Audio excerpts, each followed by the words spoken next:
All right. All right. Welcome everybody to session 2 of Radical Listening for Building Relationships. I'm Tracy Ford. I am the Director of Quality Development from Community Mediation, Maryland. And I'm with my colleague. You want to introduce yourself, colleague? My name is Phasia Hardy. I'm from Prince George's Community Collaborative Resolution Center. I'm also the director. I didn't say my title. And we are here as an invitation from Prince George's County Public Library System. And this is session 2 of our process, and really appreciate folks coming on.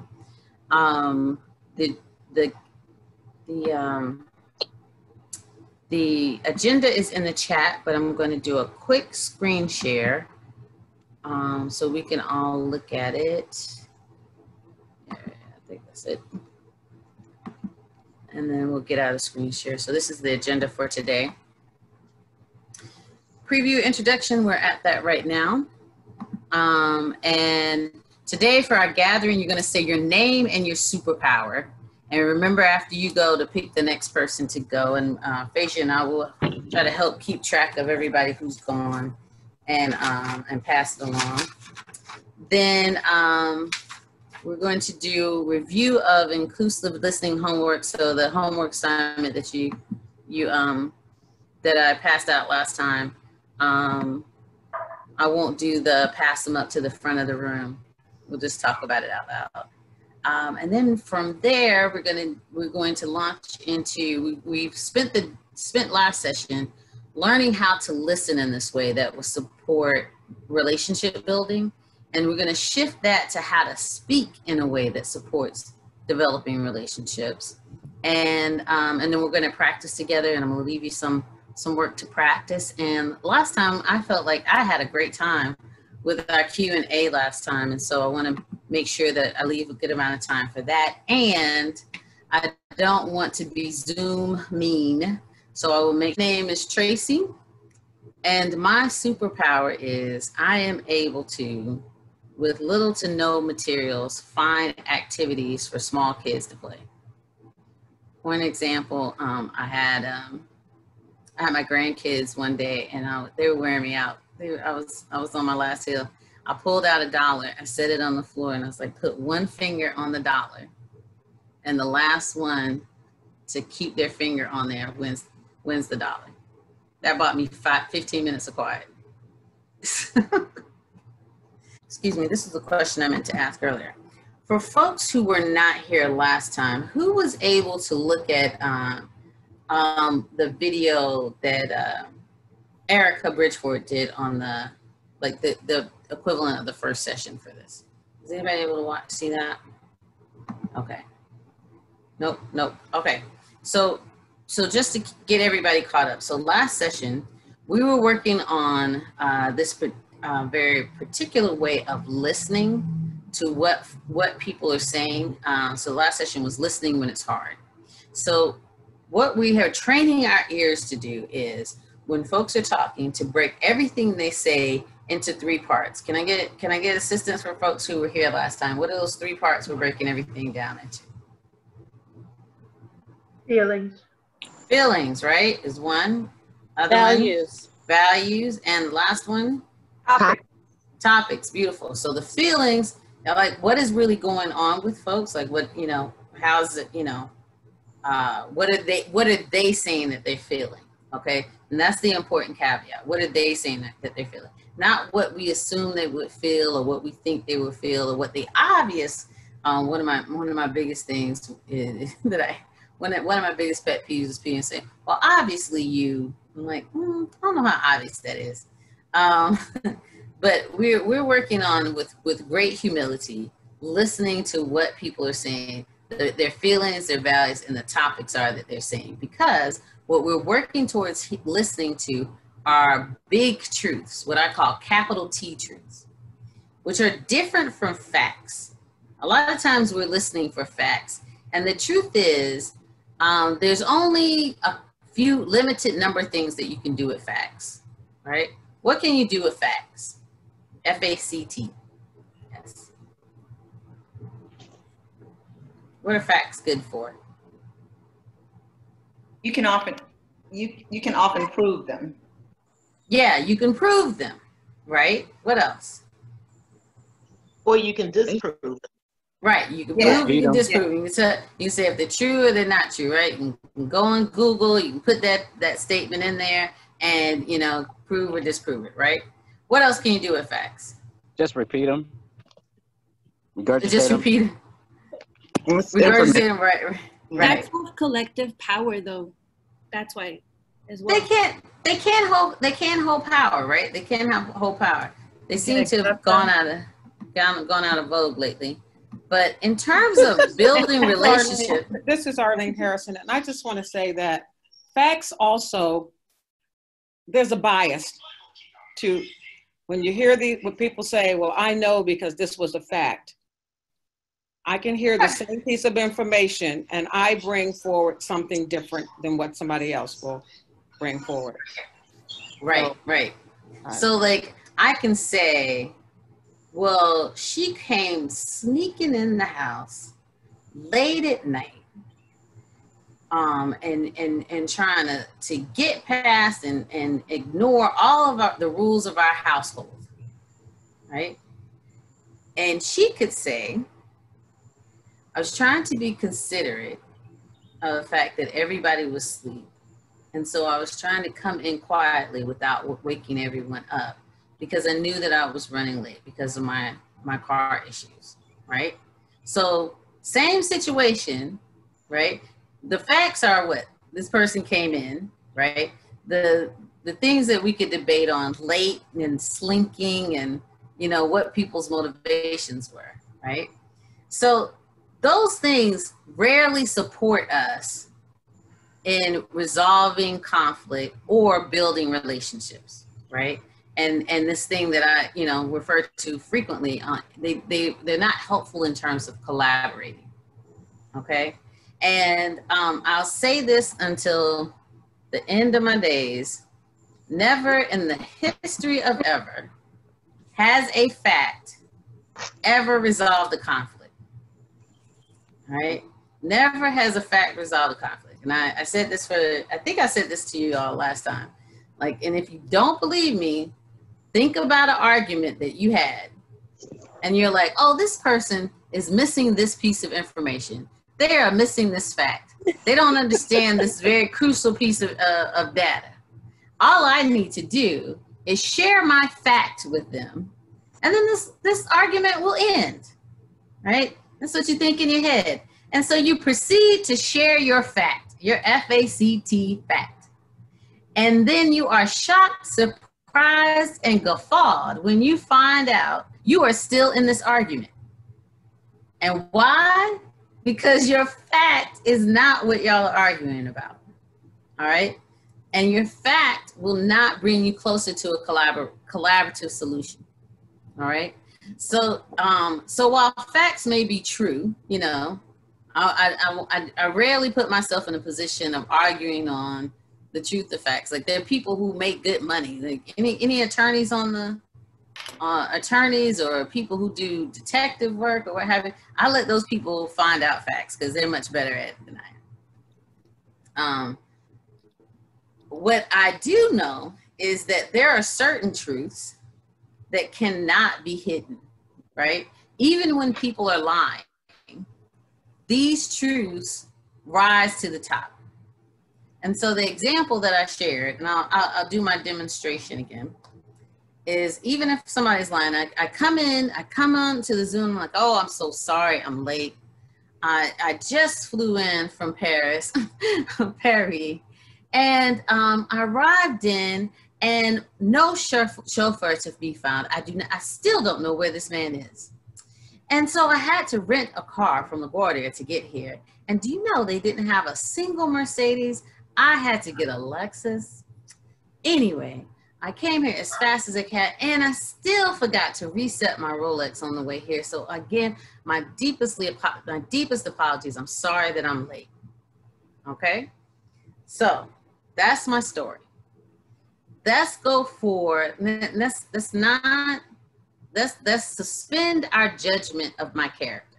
all right? Let's decide not to judge my character, but look at what my character's feelings, values, and topics are, all right? Based off of what the character said, all right? So what is the person feeling? What did the person say they were feeling? Frustrated. Sorry, remorse. Frustrated. What said I'm frustrated? What said frustrated, Brenda? I'm saying you were frustrated with your circumstances that caused you to be late.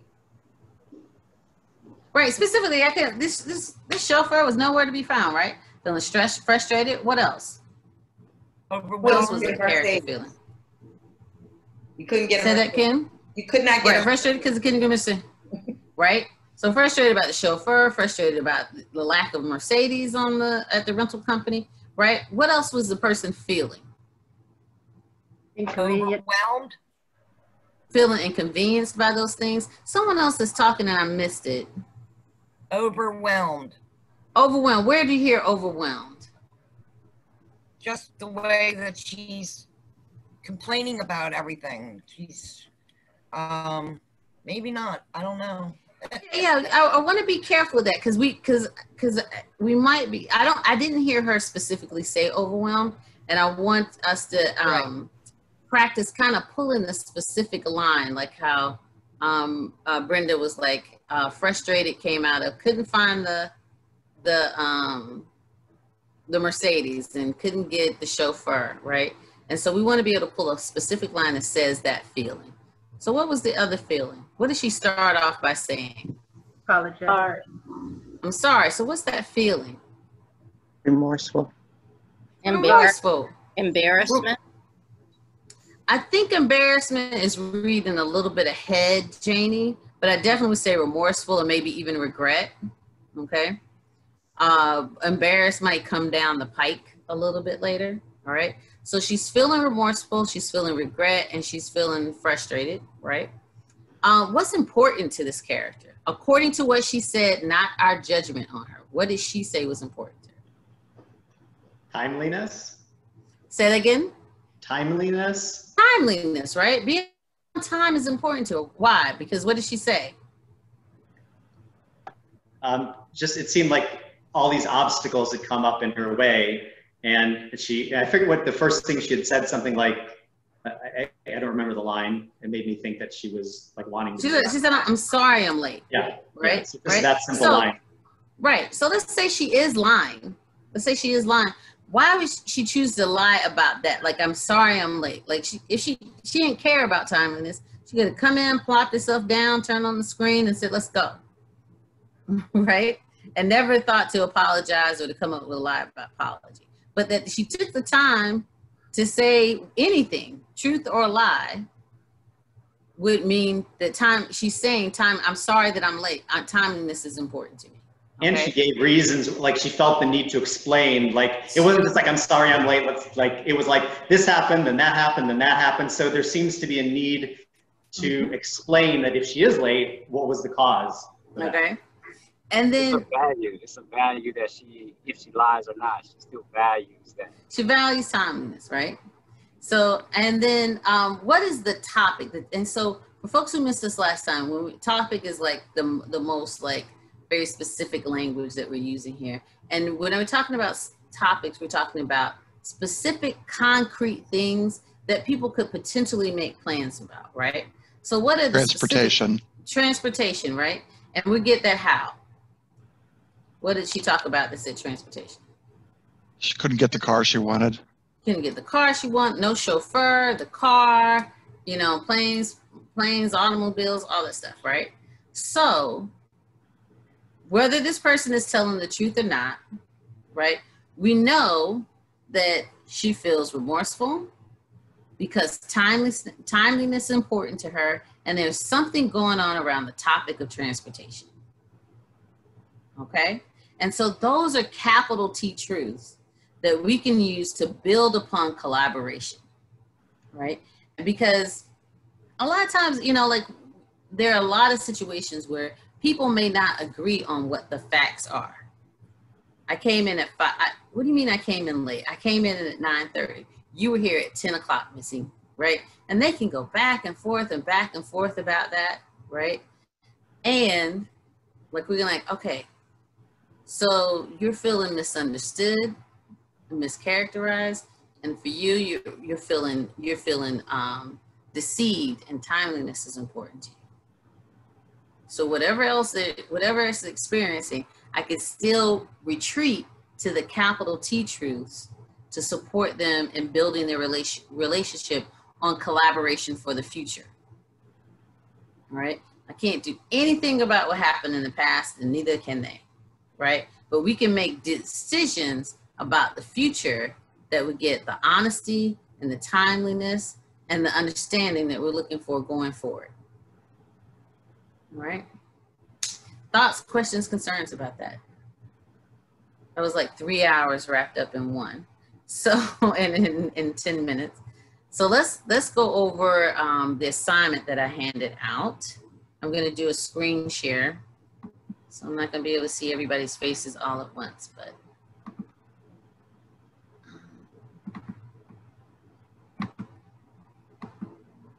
All right.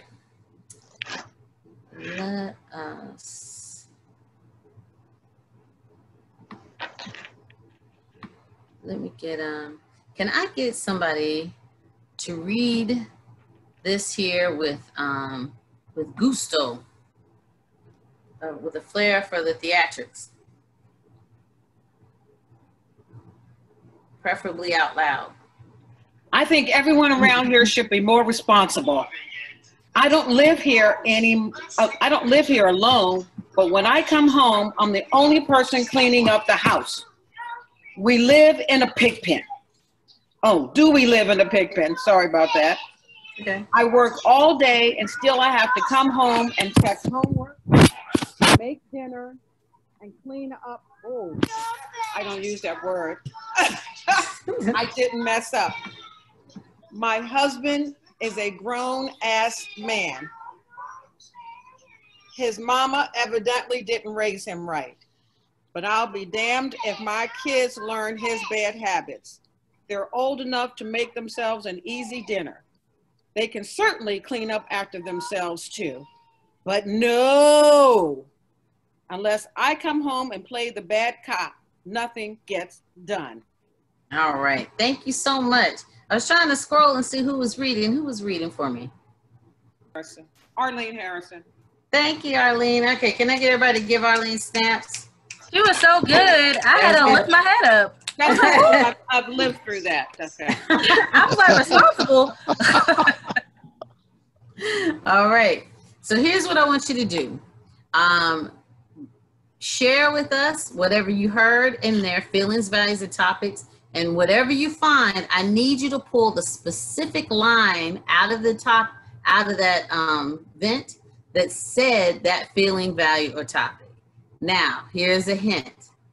If your answer is, well, it's kind of generally in there, then that's your assessment of them, okay? So I don't want your assessment. I want you to pull from that vent the things that they specifically said that gave you that feeling, value, and topic, okay? If you have to use 1 or 2 lines or you have to insert a curve in it, then it's an assessment, it's a judgment, okay? It should be a straight line from this word to that sentence, okay? All right, so what do you have? Shared responsibility from the very first line. I think everyone around here should be responsible. Okay, and what does that fall under? Feeling, value, or topic? That's a value. Beautiful. Shared responsibility. Good job, Alina. All right, what else? Cleanliness. Cleanliness. What's the line that says cleanliness? The house is a pig pen. Yeah, we don't like that. So remember, my tip for you for coming up with values is you find the insult. When you see an insult, take the insult, and the opposite of that is going to be the value. So the house is the pig pen, and therefore cleanliness is the value. Right, exactly. Right, very good. So the same way if somebody says you're a liar, you flip that over, and what's your value? Honesty. Beautiful. All right. All right, what else do we have? I have a feeling linked to that same sentence, which is she felt confused. Where's the what was that line? Do we live in a pig pen? All right, if you confused. That's question. All right, what else? I'm disgusted for that same sentence. Feeling disgusted. All right, yeah. I had frustration for that. Frustration. All right. Accountability. Accountability. Where is that line? I was looking at unless I come home and play the bad cop. All right. So what's, I was looking at bad cop being accountability being the opposite of it. Accountability. Accountability is it, and I think it may be somewhere else. Say more about that. What are you saying? Now I'm trying to read and talk at the same time, but counting a value, and I think it goes with the first line. I think everyone around here should be more responsible, or and also possibly they're old enough to make themselves an easy dinner. That's a kind of accountability. Good. Yeah. All right. So let's pull out that bad cop thing then. Who was that said bad cop? Was that Angela? Angela. Okay, Angela. So unless I come home and play the bad cop. I was looking at the bad good cop, bad cop. That is I love how you're looking at that. Here's what I did with that one though. I heard the person saying, I feel like the bad cop, right? I feel like I'm being made the bad cop. What's another way to call that feeling? I'm being made the bad guy here. What's that feeling? Resentful. Resentful, yep, I would take resentful, right? Mischaracterized. Yeah, sadness. I would say, now I definitely think somebody who's being called, hold on a second, turns out I can't type anything. What I would say with bad cop is that person is feeling vilified. That's the one, vilified. Okay. Does that make sense? Mm-hmm. Like I feel like what was somebody said another feeling and I forgot. I said mischaracterized. Yeah, I would save that for, if the person said, you always make me out to be the bad cop. You see the difference? Yeah, it's a lot of subtleties that we deal with listening to feelings and values and topics that we need to pay attention to, because that has the potential to inflate the conflict, you know what I'm saying, at a time where it's already difficult. I had a mediation one time, and I know we're not doing mediation training, but like it was a neighbor conflict, and one person kept saying, you waited till after my family and African-American family moved in to put out your Confederate flag. And he says, it is not the Confederate flag, it is the Confederate battle flag. And that was a huge difference for him, right? And so we just need to be, the margins of error in general around listening can be pretty big, and the more escalated that they are, the narrower they are, right? And so I think we want to work. Like there's never a arrival date, but we want to be working in terms of getting it as accurate as possible. Does that make sense? Yeah. All right. What else did you hear? I had, for values, I had teamwork. And you had teamwork, value teamwork. Okay. Where's the line that said teamwork? I got that from the line, I don't live here alone. Okay. Teamwork. All right. What else? And then the topic I got was housekeeping. Housekeeping. All right. What's the line that says? All right. Where'd you get housekeeping? Okay, so housekeeping, definitely. Do we live in a pig pen? Definitely. I still have to come home and clean up shit and the messes I didn't make. Beautiful. That's it. I'm convinced. I'm sold. All right. What else do we have? Under the same sentence that I have to come home and clean up others' shit that I didn't do, I hear unappreciated under a feeling. Where's the line? What? Okay. Because I have to clean up someone else's. So I would say now,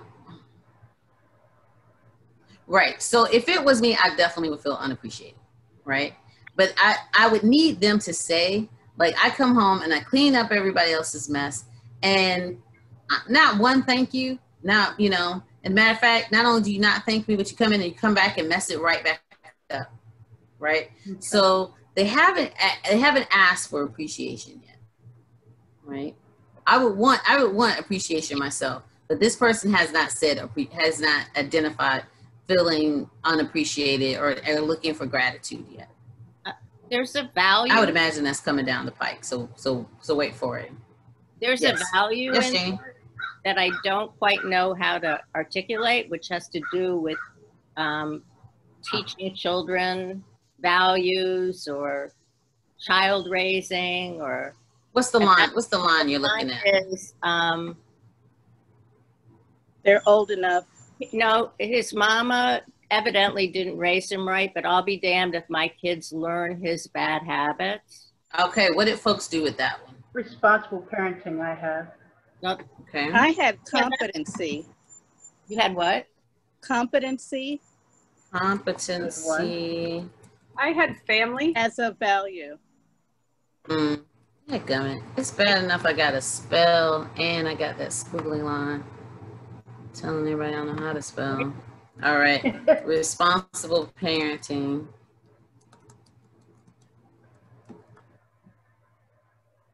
So Tracy, with the responsible parenting, I just took the first line to say, and as it went on, to me, the topic seems to be about responsibility. I don't know. I have that. Something we're looking for with topics is some things that are specific and concrete, right? And so one of my tests around if it's specific or concrete, I take the word and I'm like thinking, okay, how many people in this room? 32 people in this room. How would you have at least 90% have the same definition of what responsibility is? Yeah. So it's pretty broad, you know, whereas housekeeping, right? We would have a shared understanding of what housekeeping. Now, what good housekeeping is, we would have different differences of opinion on. But, you know, but housekeeping in general, we have a shared definition of. But responsibility is kind of too broad for that. And so that's why I would say it's a value. Yeah, it's a value. So I also see agreement. Agreement. Wait a minute. Well, that can we stick with the my husband is a grown-ass man. His mama evidently didn't raise him right. What can we and I'll be damned if my kids learn his bad habits. Lydia, if your mother has some issues with this language, just remind her that Miss Phasia picked this out, okay? You are fine. I am 16 years old. I've heard it all. I am fine. Would child rearing be a topic? So even child rearing, like I would, again, taking that, like how we would define child rearing would be very broad, right? What is the specific thing? So I would say child rearing might be a value, right? And we might capture that around. So it sounds like child rearing is something that's important to you, and raising responsible children would be something that's important to you, right? That's what I was raising at the beginning. That was exactly it. Okay, all right. It's a value, right? It's a value, right? And I might even say having self-sufficient children is something that's important to you. Can I say something also? I think from my mother, raising me, I feel like it's also just, your children don't have to pick up your husband's habit. As long as you instill that, that's you have an iron fist, or you just instill that work ethic in them, you shouldn't be worried about, your children, catching on that habit, because you are a parent, you are the iron of the house. So I don't agree with that, that statement. I'm gonna let you mediate that later, Lydia, okay? Tracy, you got this. Tracy, I had, and I don't know if this is legit, but as a feeling, I had unsupported. And I got that because when she said she works all day and still has to come home and make dinner, I kind of I kind of breached the boundary of like detached listening, and felt like if that was me, I would feel unsupported. Right. Okay. So there's your answer, right? Yeah. So you're catching yourself, right? It's like, okay, that's me putting my stuff, projecting my stuff onto them, right? And I think like that's a difficult one, Asia, in that probably the letter of the definition of support would be accurate, but the connotations about it kind of mean a little more than what the Websters would say about support, right? And I don't hear her asking for that. I hear her asking for shared accountability, shared responsibility, right? Not like, you know, and like support would suggest it's her responsibility or his responsibility to do it, but I'm, you know, and I just need y'all to support me. And this character is saying it's all of our responsibility to do it. So I guess it's about teamwork then? Yep, we got teamwork. Beautiful. Marriage or family? Say that one more time. Marriage or family? Where's the line that says marriage and family? Just because she says husband, I feel like it's related to their marriage. And then the part about his mom, it just, and then her kids, there's just the whole topic seems to also relate to family. Okay, so what is she saying, or what is this person saying? I don't want to assign gender to them. Is going on. What are the specific concrete things? Because if we start off the if I walk into the house, and this is the vent that I met with, right? And I'm like, oh goodness, we got to fix the marriage and the whole family. That's going to be overwhelming, right? And so one of the things we're working on with topics is we're going to narrow it down to specific concrete things that people can actually make decisions, collaborative decisions about together, okay? And so what is this character saying is going on with the marriage, the family, the children? What are those specific concrete things? So one of them was housekeeping. What else do we have in here? Preparing dinner. Dinner, right? So here's where we get real. Here's where I get real nitpicky. So preparing dinner is a solution for that, right? But the specific concrete topic is simply dinner. Oh, okay. All right. All right. It's simply dinner, right? What's the other topic on here? Cleaning. We got housekeeping, dinner. We got housekeeping. We have dinner, and what's the third one? Homework. Lovely. Thank you, Atul. And where did we find all those three things laid out for us? Still, I have to come home and check homework, make dinner, and clean up shit I didn't mess up. That's it. Okay. So they laid those topics out there for us, nice and neat. And so here's my favorite thing about topics. And I say favorite in finger quotes. They are, the hardest thing about topics is how very simple they are, right? Topics they are words that have no shimmer or shine to them. You do not feel smart when you say topic words, right? You will not find topic words in a Maya Angelou poem, all right? Homework, dinner, housekeeping. Very flat, very mundane words. And they are things that you can collaborate on and make decisions about together, okay? And what you want to be looking at is the relationship between all these three things, okay? So I am feeling resentful and vilified about how housekeeping, dinner, and homework are going because shared responsibility, cleanliness, and teamwork are important to me. All right. I'm looking for self-sufficiency when it comes to dinner, right? And feeling confused and frustrated with how that's happening. All right. So do you see that relationship? Yes. All right. What are the feelings, values, and topics that you had going on? that you hear? I said topics. What other feelings and values did you hear? Tracy, I got a quick question. I apologize. Sure.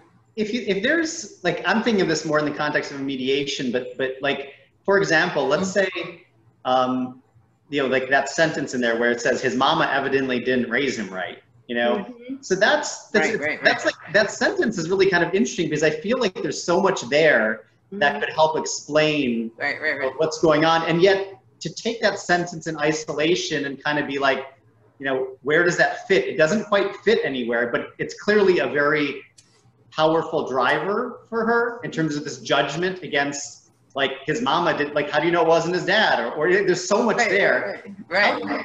How do you, like, do you just kind of ignore it? Or like, cause no, just that's a beautiful, that is a beautiful question. And the answer is a question, which we'll go over in the next session. So that would be a great place to insert what we call our open-ended questions. Okay. All right. And so I would, you know, if I'm conversing with this person, I would check in what feelings, values, and topics that I heard. And then I come back earlier, you said something about him not being raised right. Tell me what you mean by that. Okay. Yeah. And I think it was important. And I think it was important to you not to see your children duplicate some of these things. Can you talk specifically about what are the things that you're worried about being duplicated? Yeah. And I piggyback off of it too because I felt that sentence, but also he is a grown-ass man. I wanted to do something with that. Like I wanted to do something. So I put, and I don't think I'm right, I think I agree with Ellen, actually the value would be competency, but I put maturity because I don't know. Yeah. For me, that was half name calling. I would say, grown-ass man, like insinuating that he's not behaving like a grown, and now I'm getting into insinuating and like I get caught up. So like that's my no, sister.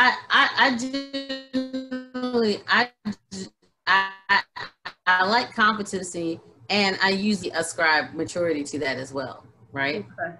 And again, that would be a place that I think would be a good spot for open-ended questions, which we're going to talk about next time. Yeah. Because right now, a lot of the questions that we ask are just statements with an inflection at the end, right?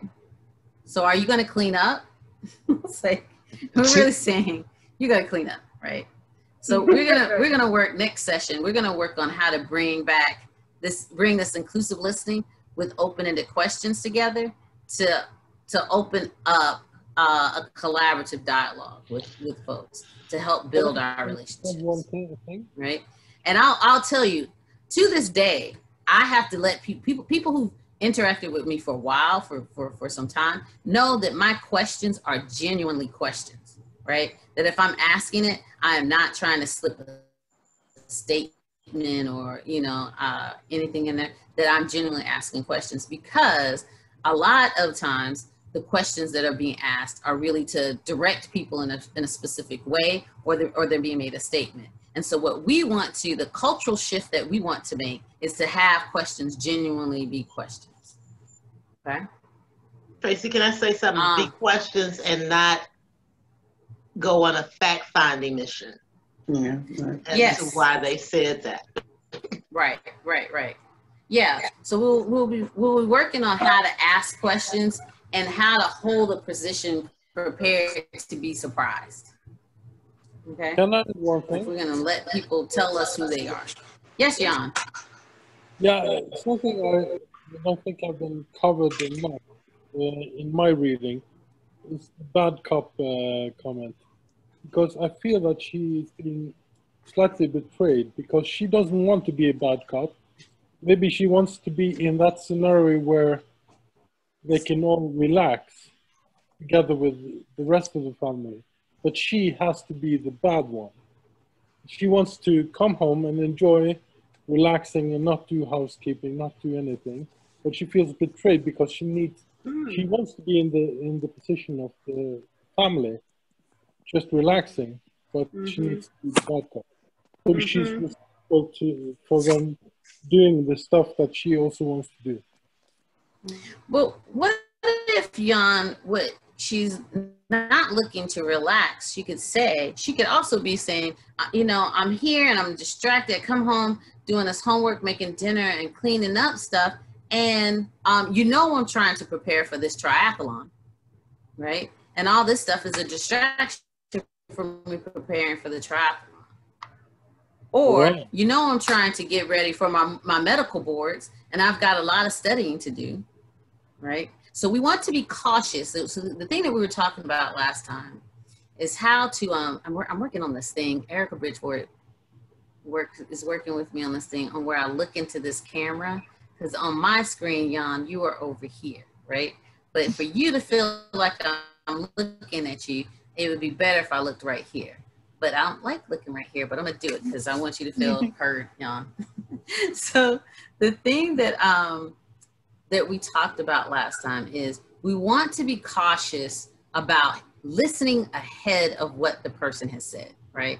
And we want to be cautious about in expanding the story beyond what they have shared, right? And so this process, this radical listening that we're doing is that we're staying right where they are, okay? So all this other stuff, like why it's important for her to have shared responsibility in the housekeeping, why she doesn't want to be the one cleaning up after them all the time, why he needs the children to be self-sufficient. We have an opportunity after we have demonstrated a commitment towards trying to understand the feelings, values, and topics that they've said, to ask questions to get clarification on that. We want to avoid trying to fill in the blanks. And it's hard because it's kind of counter to our experience as human beings. Like how we were built, you know, like we are, you know, we were on this planet, and originally we were both, you know, prey and predator, right? And so we had to be able to look out into the expanse and see there's a bush, there's a tail, there's an ear, there's another bush. And I'm like, that's a saber-toothed tiger. I need to run, right? We didn't see a whole saber-toothed tiger, but we saw enough information, we filled in the blanks, and we took off, right? And so it's our predilection to kind of listen and look and hear ahead, right? And here comes this radical listening training, right? And you are being told, rewind that a little bit, right? You are safe. There's not a saber-toothed tiger out there, right? You're safe. And so you have the opportunity to see the bush, the tail, the ears, check in about that, and ask a question of what's between the tail and the ears, right? You get to ask that question, what's in between there, as opposed to assuming that we know what's in there, okay? And so, and that's why when we do these exercises, I want you to be able to pull out the very specific line that says this feeling, the specific line that says that value, the specific line that says that topic. So because we're rewiring our brain to listen in this radical way and to interact with each other in this new and radical way. I have a question, and I can't help but ask it. Sure. Doesn't previous knowledge, especially as an adult, lead you to have to make a conclusion? If I see a tail, I see stripes, I see tiger, I'm going to lose my life if I don't assume that's a saber-toothed tiger. So I'm saying, yes, in a room where you're having a conversation, you can do that. Right. But it's life. Right. Because I can't help but think about a police officer. I'm scared now. I have a reason because I saw this, and now that I see it, now I'm afraid, and now I have to make a conclusion to save my life. So I'm saying that I really understand. I feel so proud of myself that I'm being open because I understand exactly what you are saying. That just because we see certain things, like reading this passage, we have to pick out what's actually there and open that conversation so that we can draw correct conclusions. But there's so many times in our life where we have to make instantaneous conclusions. Yeah. And so this would not be the tool that you use here. Okay. So one of the things we talked about last time is I am not in any way trying to take out, like everybody here been here for as many years as you've been here, right? Without any input from Tracy Ford. right? And so those tools that you have used to get here to this point, keep those tools, right? And this is an additional tool, and it is not meant to erase anything that you have done before now, enhance, and maybe there's some new relationships that you want to build that this would be appropriate for, okay? And so because oftentimes the tools that we have to survive are not helpful when we're working on thriving. Okay. Yes. That's yes. Okay. And so this isn't a I have in my life, because I do use this tool a lot, and I have been able to use it to keep me safe at times. Yeah. So I'll tell that story a little bit later. And I refuse to take away tools from people that keep you safe and that help you survive. And this tool gets us to the next level, right? So we are generally not people on a grassy plain fighting for survival. We're generally in offices, and we're generally in houses. We're generally in buildings, navigating, uncomfortable, awkward, but safe situations. And this is a tool to help us move those relationships to the next level. Thank you. I mean, any shares or anything? Let me check in. Any comments, questions, concerns about what we've already said about inclusive listening? You've already asked some really great questions, and I've already grown as a human being because of the stuff you said, and improved as a trainer. So I just want to check to see if there's anything else that we should be considering as we do this. Well, I could see how this helps de-escalate a high emotion. Okay. Scroll over. De-escalating high emotion. I can see how this helps to do that. So, thank you, Milt, for. Yeah. I think in many cases it can, and for me, it's not it is a byproduct of it, but I don't try to de-escalate people, right? I do try to make sure I'm not doing anything to escalate folks. So, I know one of the things that people talk a lot of, I do believe the process, people often naturally de-escalate. And I want to be careful because a few years ago, I was at a workshop with mediators, and they were talking about how essential it is to de-escalate people before they can resolve conflict collaboratively. And I'm cautious with that. I'm suspicious of that, and I'm cautious of that, because I do feel strongly that a lot of times what looks like de-escalation or the right space that people should be in to work through conflict collaboratively often has class and race connotations, right? Mm-hmm. And so I want to make sure that I am not projecting onto people what kind of energy they should be on, right? And assuming I know where they should be, what their tone should sound like, what their body should be like, in order to work through things collaboratively. And something I learned about myself is that when it comes to conflict, if we think about, your level of escalation on a scale of 1 to 10, I actually need to be at about a 4 before I'll even do anything.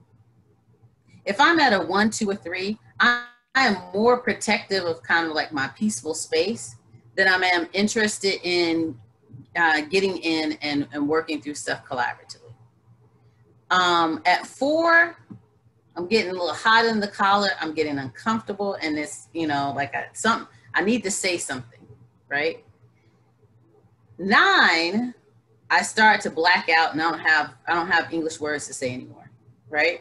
So somewhere between 4 and 9 is my collaborative sweet spot. All right. That's for me. I need not project that onto other people. There are some people I feel like wake up at about a 6 any given Tuesday, right? So it's not, I don't have the right to say, you need to calm down. You need to calm down for me to talk to you, right? I can say, I'm feeling uncomfortable. I'm feeling attacked. You know, it's hard for me to talk to you like this, right? But part of why we're using these skills is to broaden the range of people that we can sit present with and collaborate with, all right? So when I'm using these skills, it gives me something to redirect my attention to. So I can spend less time thinking about how they're talking loud, they're over animated, I think they look crazy, right? And I can redirect my energy into things that I can do something about, right? Which is listening, right? So they're feeling outraged and betrayed, right? They're feeling offended and accused. I'm looking for understanding, looking for trust, right? When it comes to the car, when it comes to communication, when it comes to social interactions, right? So it gives me a place to do that. It expands my circle of people that I can be present with, that I can listen to. And it keeps me from telling people how they have to act in order to be in my company. Does that make sense? All right. Thoughts, questions, concerns about that? Thank you, Melanie. I knew you were going to say something that made me better. I have a question. I feel like I'm talking a lot, but I love it. What you were just saying, how do you get people to start where you are? Okay, for instance, let's go back to the man you said about the Confederate flag and the battle thing. That person comes in at a level 9 mad because you have a flag.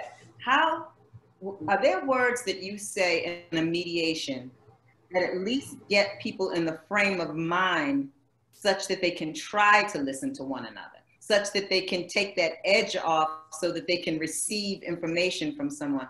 Because sometimes, you saw my courageous conversations, some of them are so difficult, people are entering them not able to really be, you know what I'm saying? They can't. They can't hear that person. I hear that. I hear that. And rather than trying to make them do something, right? I'm challenging me to be present, right? So I don't know. So there's some people, like I said, I've gotten so angry. I had an out of body experience, and there like a few seconds in my life I cannot account for, right? So I was not in a good collaborative space, right? I couldn't collaborate in that space, right?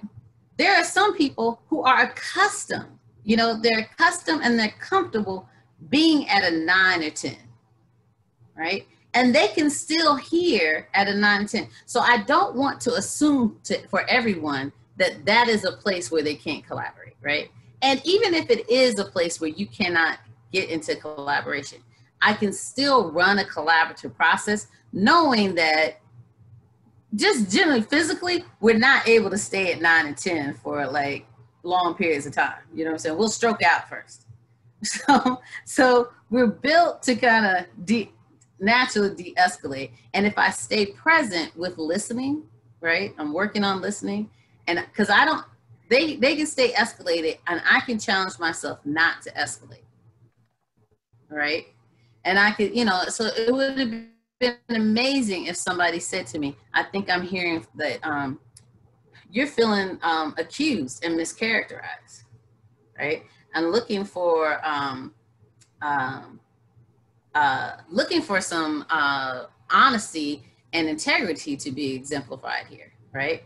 And feeling singled out. And it sounds like there's a component about race and gender and class that's going on for you right now, right? Like if somebody had said that right now, like I probably would have re-entered my body, right? Right. I would have, and it would have slowed things down, and I would have re-entered my body, right? So rather than making people do something, I'm challenging myself to stay present right here, right? And I'm deciding I'm deciding going in what it is I'm going to do, right? It's very easy. It's very easy when people get to 9 to at least rise to a 7, right? And so what I'm deciding is I walked in this room at a solid 3. Somebody in here is at a 9. I need not go to 9 in order to feel heard.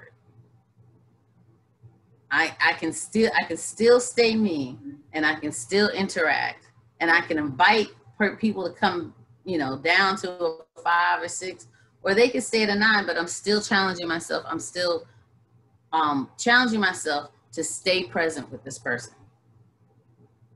There are so many people in my life today that I've met doing this work where I met them at a 9, and they did, and I stayed me. I stayed me and I stayed present. They saw me be the same when we started the conversation, when they were up here, and then when they came down here, and when they went back up here and down here. And I earned so much respect because I stayed me that whole time, right? And I didn't let people emotionally jerk me around, and I didn't judge them for where they were. And that's the thing people remember, is how they felt. Like, you know, I don't know how many people have had the experience where it's like, I don't know what you said, but I know I felt good afterwards, right? And that's the feeling. And so I'm going to consistently stay me, and I'm committed to being present and working on towards hearing you. And that goes a long way than trying to make people be where you want them to be, because that's about our comfort level. That's our judgment, and that's about our comfort level. But when we're doing radical relationships, right, we are letting people be who they are. We're doing a radical acceptance. And so they get to come fully as ourselves, and we commit to fully bringing ourselves to the conversation. Did I cut somebody off? Tracy? Yes, I told you. Yeah, actually, Tracy. So would you prepare, because it sounds like what you're saying is let them, like if they're at a 9, let them run out of steam. Like don't be like trying to like, oh wait, let's bring things down to a 3. So you're just kind of letting them talk. Would you prepare both parties when you start out a mediation by saying, hey, you know, at times emotions might run high. I encourage you to just be present, allow people to talk. Like, because what you don't want is people like interrupting each other and getting angry. And that seems like it could be counterproductive. So do you prepare them for that, or do you want them to go ahead and interrupt and argue? Yeah, I want them to be, fully them. Okay.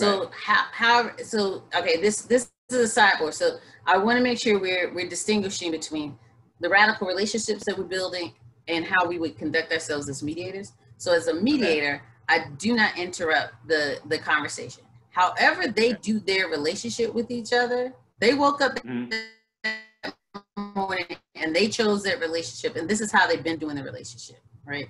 Okay. And so I do not want to create a false bottom built out of bricks of Tracy, okay, that they will mediate on, and then they will make an agreement on, right? Because if they have a foundation built out of Tracy bricks, right, and they create and write an agreement that's resting on that foundation, at the end of the mediation, every single one of my mediations, I leave. Okay. 100% of the time. Mm-hmm. And when I leave, those bricks of Tracy go with them, and what happens to their agreement? Yeah. It can't survive, right? So it needs to be based on them being them. And I might have all kinds of thoughts about how their interaction is, right? I could be in my head, that is abusive. That is toxic. That is unhealthy. Mm-hmm. That is, like I got all kinds of thoughts, but they chose that relationship, right? And they came and they want to support agreement. So I might as well let them be them, and they build an agreement based on, or not, they build an agreement or not based on who they are. And that is going to be a more sustainable agreement than me coming in trying to direct people's behavior. And so the challenge is, my divorce,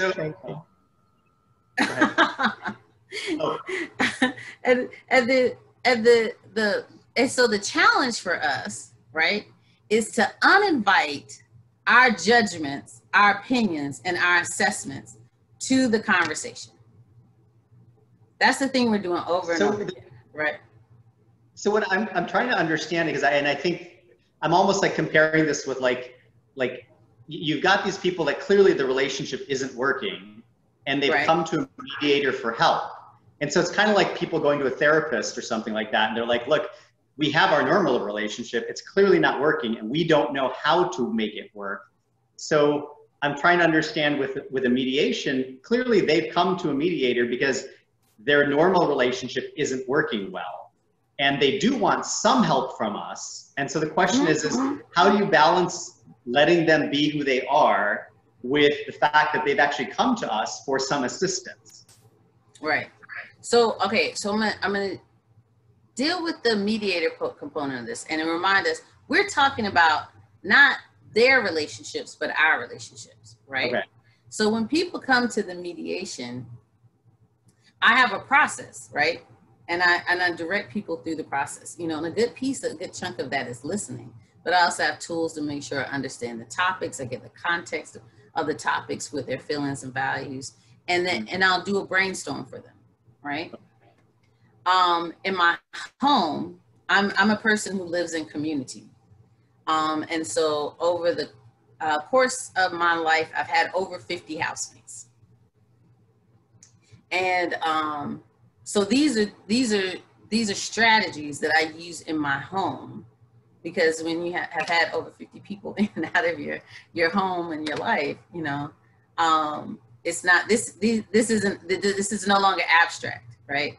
And so I need to be able to talk about housekeeping in a way that that gets me accommodations for, you know, training till 8:30 at night, right? And I have to have ideas around communication that, you know, they get at, that sometimes I'm really hyped and animated and excited, and I'm very much an extrovert, and I intentionally live in community because I want to be with people, and balancing that with being accepting of you feeling introverted and you feeling shy and you needing your own space and your own privacy, right? So these are kind of like the real life radical negotiations that we're making in, you know, a row house on Baltimore Street, on East Baltimore Street. Swing by, you're welcome. I'll post the address. But just like at the mediation table and at the dinner table, we can meet people with radical acceptance, right? And I would challenge a tool, this whole idea of, obviously the relationship isn't working. Right. I'll borrow from what a doctor once said to me. If you are alive, there is more right with you than there's wrong, right? So if you came to the mediation table together, there's more right with the relationship than there is wrong, right? You're still interacting with each other. You're still choosing to be in each other's space. So there's probably more right than there is wrong. So I don't want to out of hand denounce the relationship as a problem, right? And it can be, you know, like, so that people come to us not for their issues, all right? Issues go to therapists. They may work out some issues in mediation, but issues are therapists. And you know, and like the difference between a mediator and a therapist is, I have found my therapist can always find one more thing I need to work on and another reason I need to make that copay, right? Whereas a mediator has a finite list of topics. And after you have, you know, agreed on what the topics are, and you have made decisions about that topic, I'm done. I got nothing else for you, you know? Here's a brochure, come to a mediation training. That's all I got. So it's kind of like less of an exploration and more of just like, let me hear what you got to say. You chose the topics and I'll help guide you through it, but I'm not here to help you explore. If you want to explore your issues, go to therapy. But if you said, here are the 3 items, we need to talk about housekeeping, homework, and, you know, like. And people, you know, and it's like, it's not a hard line. It's not a hard line, but it is, you know, like, so I have had people get amazing revelations about themselves and about their relationship at the mediation table, right? But I'm not demanding that needs to happen, right? And I'm not shutting it down if it happens too. Okay, because I'm not throwing up my hands like, I don't get paid enough for this. I'm not doing that. You know? Tracy, can I say something? Yes. Can I just throw one sentence out related to this? What's that? Can I just throw one sentence out related to this and we'll wrap up this piece? Because I almost felt like that one sentence that his mama evidently didn't raise him right was kind of like one of those things where I'm like, I don't know, as a mediator that I'd want to go there. That's a whole therapy. That's like a year-long therapy session.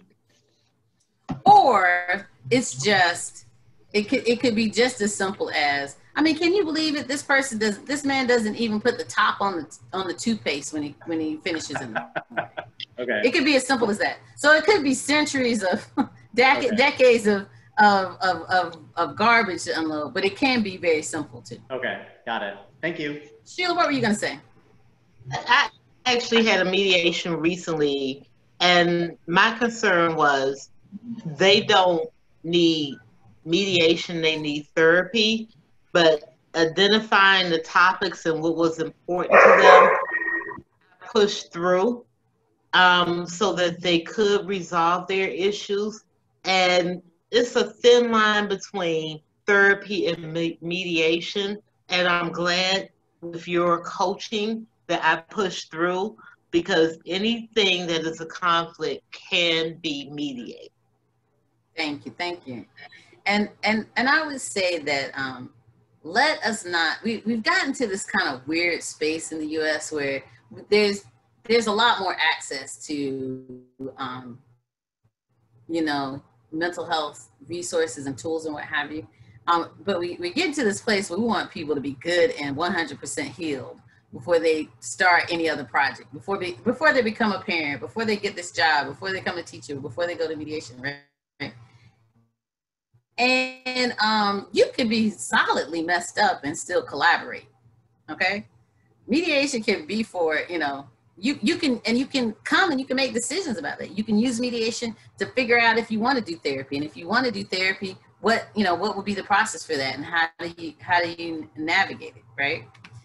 You can use, there are a lot of people that have conflict that need lots of different resources, right? They need you got people who need therapy, you got people who need mediation, you got people who need exorcisms, right? And all you gotta do is pick your lane, all right? Just pick your lane. And what I feel like I am able to consistently do, regardless of what lane I choose, I am able to consistently listen. All right, I'm able to consistently listen. And I find that when I listen, people give me more access to support them in finding out where they want to be, all right? And particularly when I'm listening and surrendering my judgment. And I have to just thank you, Tracy. Thank you, Tracy. You always told us to go in when we didn't want to go in. Oh yeah. This radical stuff. This is not for the faint of heart. All right. Can I say something? Yes, please, Lydia. We were talking about mediation and things. For me, I know from experience where I was with my family and I thought things were going one way, a situation had happened. I thought, okay, so we moved on, so I think everybody's good, everything's good. So we go to therapy, counseling, and I'm saying, oh, everything's good, there's no problems, and come to find out they feel a certain different way. So the communication part wasn't there. So everybody was their thought process was different from what, everybody else was thinking. I felt like for me to have an understanding, of what taking people's, taking accountability also. I know I'm jumping off subject, but that was, you could ask Ms. Bambi, we've had conversations where I am not a good listener. I would tell you this. That's one gift I wish I had. I am not a good listener because but also for me, it was for me to be better for myself. I have to take accountability and ask, what can I do better to make this, to put an effort into making the situation better, because it doesn't take only one to tango, it takes two. So right. That point for me was, okay, so if I could take accountability for my actions, if I could try to, you know, if listening is not working, if I don't understand the question, I need to mirror the question, paraphrase it to understand. I'll do that. So that is one thing I have personally experienced with, you know, not being able, not being able to share my opinion and thinking one way instead of asking and having a conversation, not even talking to someone, just having a full conversation to see where we stand. So, yeah. Right. Yeah. Yeah. So it sounds like Lydia, you felt. Go ahead, Tracy. No, go ahead. Go ahead. Well, Lydia actually touched on what I was going to say about listening, is that the tools that we're giving you aren't just for you to listen to the other person, but also for you to be able to express what your feelings and what your values are, right? And so just generationally in my house, I had lived with my grandparents. This is recorded, so y'all can know all my life. But my mom, different generations. And so me walking in the house and not saying hello, that could be a whole, big deal. But it could just mean that I'm tired, right? And so having ways to properly, I don't want to say properly, but having ways to express that and saying, a value of mine is that, having sleep is a value of mine, right? Or, having a moment where I have that mental space to relax when I get in the house is something that's important to me. And so it's also, even if you can't listen to the other person, you can use these tools to express what you're feeling, right? And what your values are and what's important to you. Yeah. Yeah. I echo that. Thank you, Lydia. Thank you, Phasia. Sometimes, I'm in spaces sometimes where I have to do my own listening, right? And I appreciate what Lydia is saying, and being completely surprised about what she was hearing about how people were experiencing her in a relationship. And that's the thing, that's a big chunk of the courageous part for us. So Sheila talked about one piece of the courageous part is we're feeling discomfort and we are challenging ourselves as radical listeners, that place where I feel uncomfortable, that's exactly where I need to take myself, right? And then this other piece that Lydia is saying, allowing ourselves to be surprised.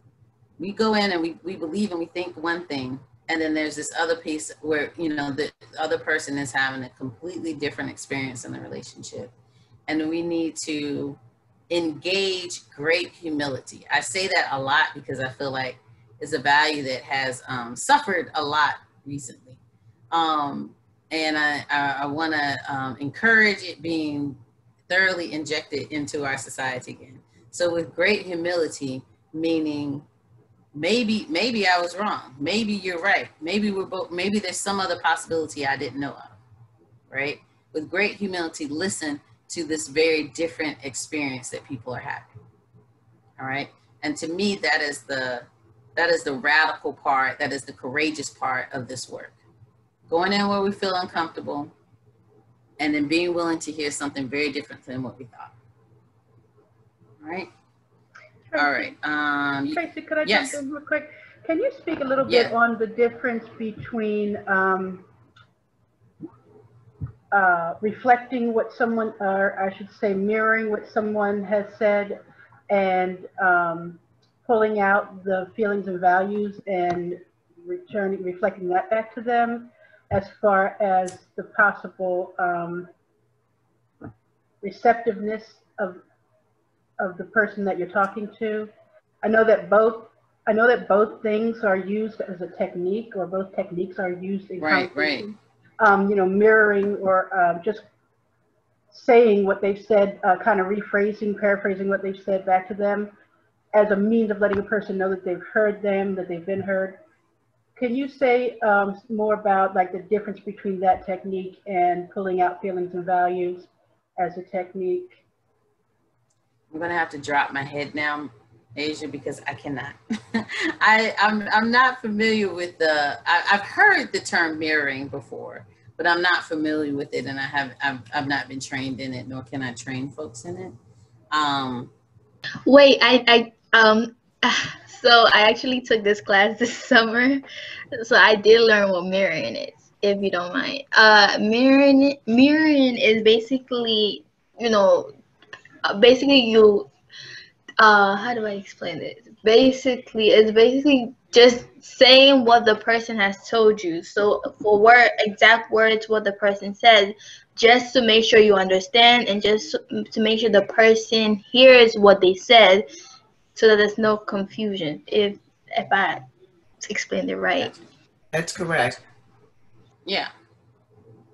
And so what we're doing in the inclusive listening is we're working to understand, and we're pulling out specific components to support people to go towards collaboration, right? So I'm listening for the topics to figure out what are the things they're going to want to make decisions about, right? I'm listening for the feelings to help me understand what we, not persons. I'm cleaning stuff as one of the people. I'm listening for the values to help me understand what are the things that we need reflected in the solutions that we come up with, right? So for instance, if we're looking for if our topic is communication, right? And one person, my value is courtesy, and my other my co-participant's value is timeliness. We're going to be looking for solutions around communication that get both timeliness and courtesy when it comes to communication, right? And I'm listening for feelings, so I have something to check those solutions with, right? Because when I didn't get the courtesy, I felt offended, right? So I'm asking, if you were to use these solutions around communication, would you still feel offended, right? When the other person didn't get the timeliness, they felt like they were being dodged. Okay, they felt evaded. They felt evaded. So if you were to implement these solutions, will you still feel evaded? All right. So that's how I'm using those things together. So I'm using these particular tools for folks to feel understood, but also directly to support collaboration. Okay. So I don't know if that helps with the difference. Is mirroring and reflecting the same? No, they're not. You're picking out what they. It doesn't sound like they are. Okay. No. Yeah, it doesn't sound like they are. It doesn't sound like they are. All right. So now we have. Mirroring would be. I'm sorry. What were you saying, Laverne? Mirroring would be the same as if you were looking into a mirror. You're reflecting word for word. Wherein reflection or reflecting is, you can paraphrase reflecting.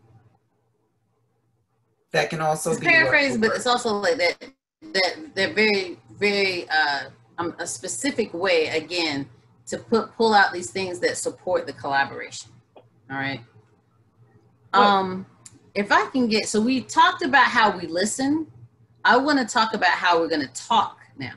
All right. So we've broken those things down into feelings, values, and topics. How are we going to say them? All right. So if you look in the chat, it's the reflections using inclusive listening. That's what I meant to put in the chat earlier. And I'm going to do a share screen on that. Okay, there we go. All right. Can I get somebody to pick up reading for me at just below reflections using inclusive listening? Can somebody pick up under that, please?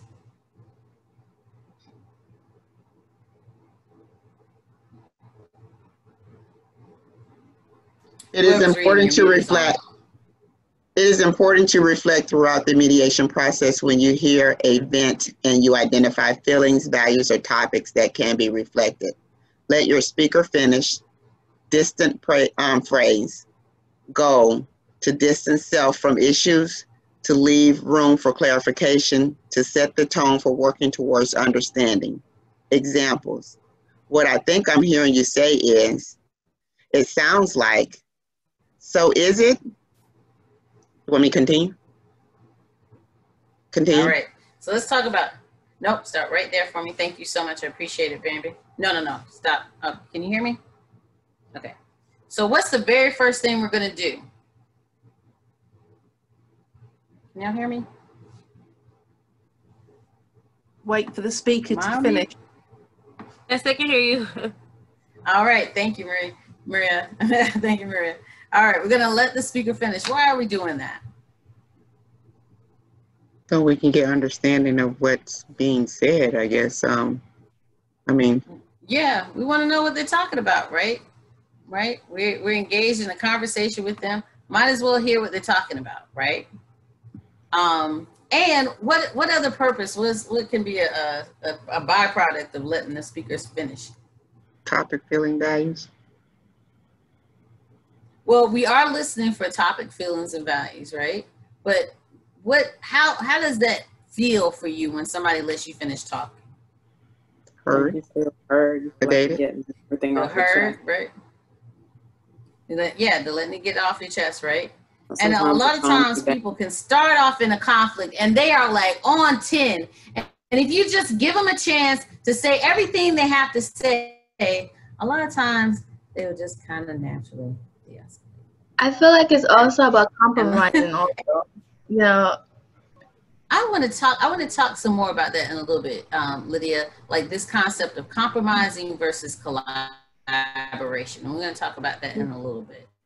I was going to say, put a comma right there, and Lydia, you're in charge of making sure I don't forget that, okay? Because one of the things that happens with a lot of conflicts is we hear something we do not like, and we immediately interject at that point, all right? And so instead, what we're going to challenge ourselves to do is just let them say what they have to say, all right? And trust, because we're in relationship, that there will be an opportunity for you to check in, all right? And say what you need to say.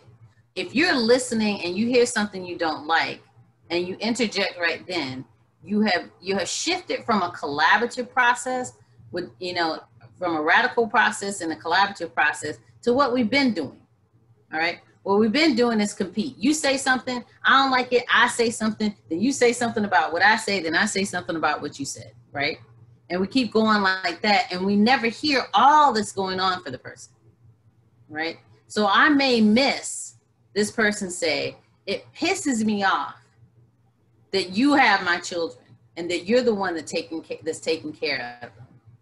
And I'm immensely grateful for how well you take care of them. Right? So if we jump right in with the it pisses me off that you have my children, you're taking care of them. And we're like, between you and your addiction and your homelessness and stuff like that, you couldn't take care of these kids. You couldn't provide the life for them that I do. You couldn't be there for doing homework and dinner time and football games and cheerleading practice. You couldn't do it. If I jump in right there, right, I miss the part where the person is having both feelings at the same time, right? Fury and resentment and gratitude, right? Because the truth is, all of those can coexist. All of those could coexist. And so we want to make space to hear all of that, all right? So then after we hear what the speaker's finished, what's the next thing we're doing what's the second bullet talk about? Distant phrasing. Distancing phrase. Distancing phrase, right? And so our distancing phrase has two purposes. One, it is saying, I'm working towards understanding. That's the first thing it's saying. I'm working towards understanding. And the second part is, correct me if I'm wrong. All right? And this is where we insert that great humility. So we're listening, right? And we are not ignoring ourselves, right? We are hearing, I cannot believe they're saying this. My temperature's rising, or my feelings are hurt, my heart is broken. I can't believe I'm hearing this, right? And we're committed to staying into hearing, right? And so the first thing after we say after they speak is not us defending ourselves. We are not going to defend ourselves. Instead, we're going to start with, okay, I want to make sure I heard what you said. Let me know if I got this wrong. Okay? That's how we're going to start our piece of the conversation. Then the next thing I want all of us to read together. Oh, I'm sorry. Check out these examples. So a distancing phrase can be like, what I think I'm hearing you say is, or it sounds like, or so is it, right? So what I think I'm hearing you say is you feel, or so is it about feeling hurt and feeling rejected, right? And it sounds like you felt confused and annoyed. All right, so we're going to use a distant phrase to jump in. My main thing about the distancing phrase is make sure it's saying those two things. I'm working towards understanding what you're saying, and I'm working towards understanding what you're saying, and tell me if I'm wrong. And the third thing is just make it sound like you. Okay, make your distancing phrase sound like you, and that it sounds humble. All right, that next thing I want us all to read together. Okay, before we read it, tell me what you notice about that next line.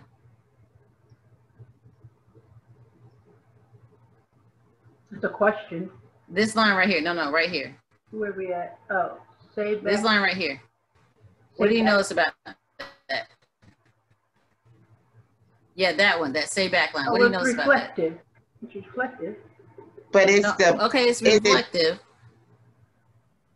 How does it look on the page? Oh, it's big and bold. Important. It's big and bold, right? Right? And it's in all caps. So what's that mean? It's important. It's big, bold, and in all caps. What's that mean? It's important, okay?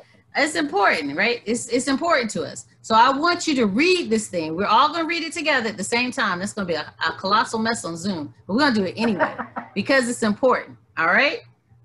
On 3, 1, 2, 3.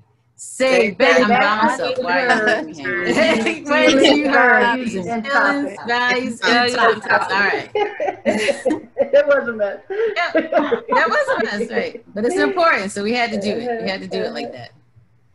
All right. Can I get somebody to read the feelings section for me? Hold on, let me scroll down. All right. Feelings. Can somebody read that for me, please, aloud?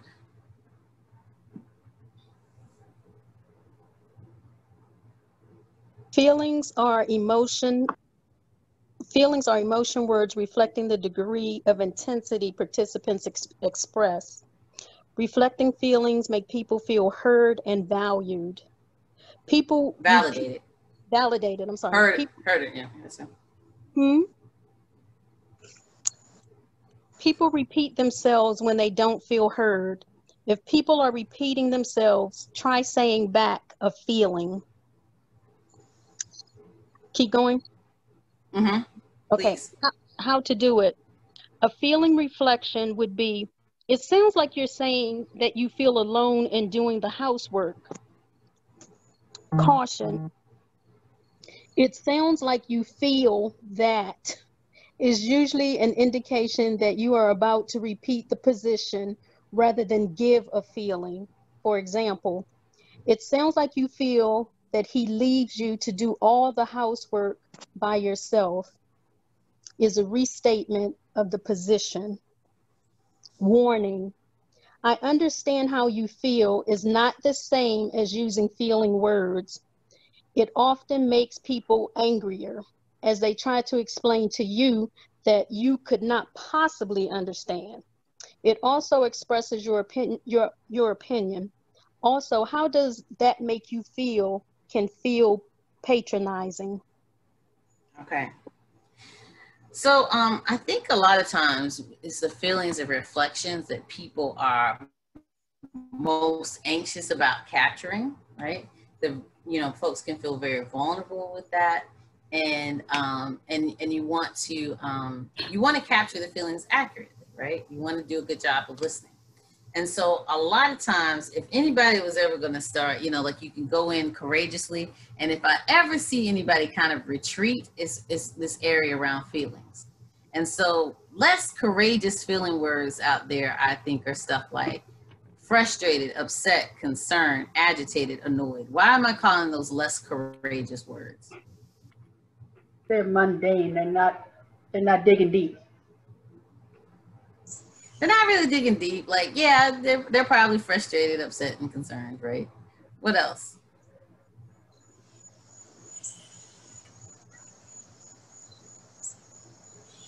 My main thing with them is they're kind of overused, and as a result of being overused, their value has been kind of shot, right?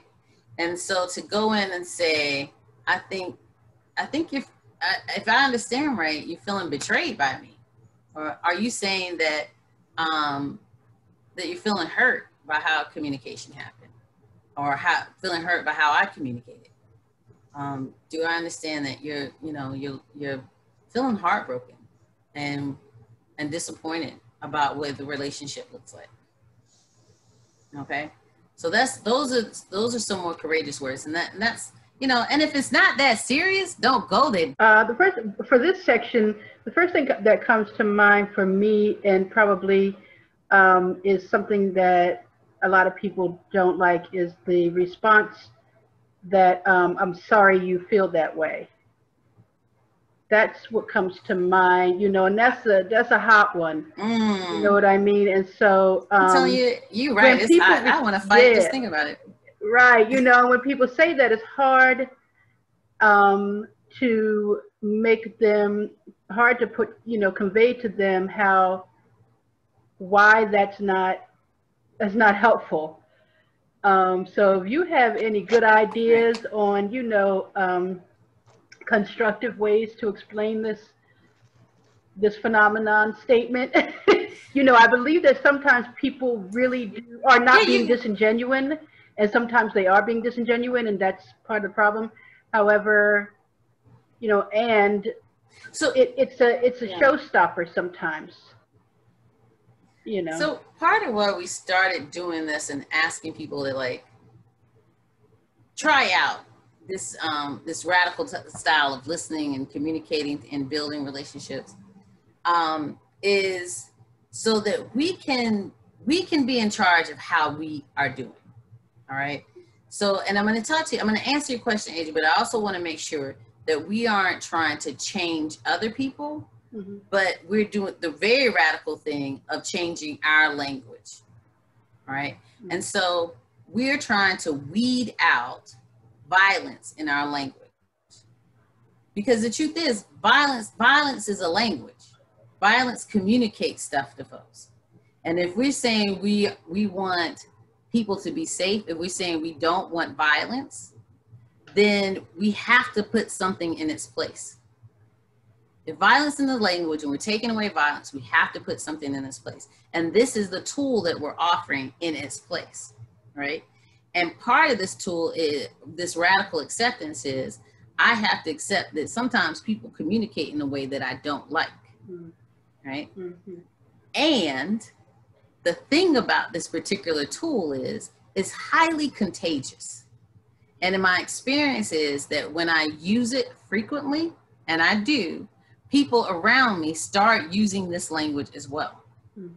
So rather than explain to the person the problem with saying, I'm sorry that you feel this way, I talk to them, I speak my own reflection. I tell them, I would say to them, I feel diminished when you're saying that. I feel diminished and belittled when you say it like that. And I'm looking for sincerity. If you give an apology, sincerity is important to me, right? And I honestly would prefer, I honestly prefer silence to disingenuousness when it comes to communication. Tracy, I'm sorry, this is Arlene Harrison, and that really takes some skill to identify how somebody is feeling. That's right. That first sentence, it sounds like you're saying that you feel alone. That's really takes a skill. I'm just thinking, normally people will say, how are you? Well, how does that make you feel? Or, they'll ask, they'll try to get it from the person. But that takes a skill. I'm impressed. That really takes a skill. Yeah. And here's the thing about it.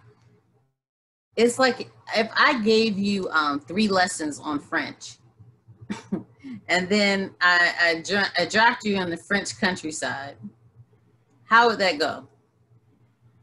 Wonderful. No, just kidding. You're like, I don't care how much I can say. I'll be in a French countryside and I'll be delightful. Google Translate, I'll be fine. Right. Right. But in terms of communicating with people, how would that go? Yeah, not too well. Horrible. Yeah. That 9 hours of French lesson is not going to get you real far, right? But if you got your 9 hours French lesson, you had your Google Translate, you had your book, and you stayed there, and you immersed yourself in the language, and you tried and tried and tried every single day you committed to trying, you would get some fluency, right, in French, right? And between then and fluency, there's just a lot of awkward moments. So this reflection you said, so it sounds like you're feeling alone.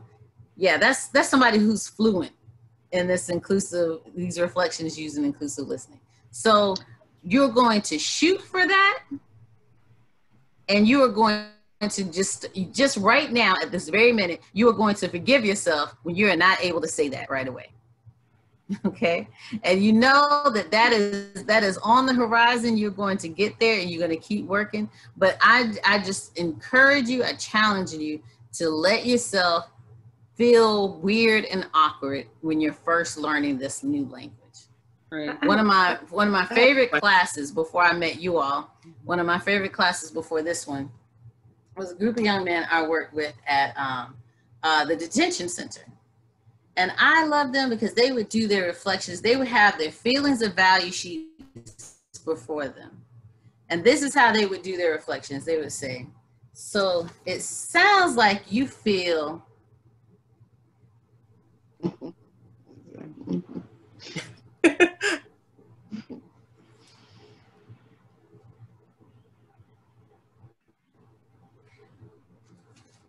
hurt because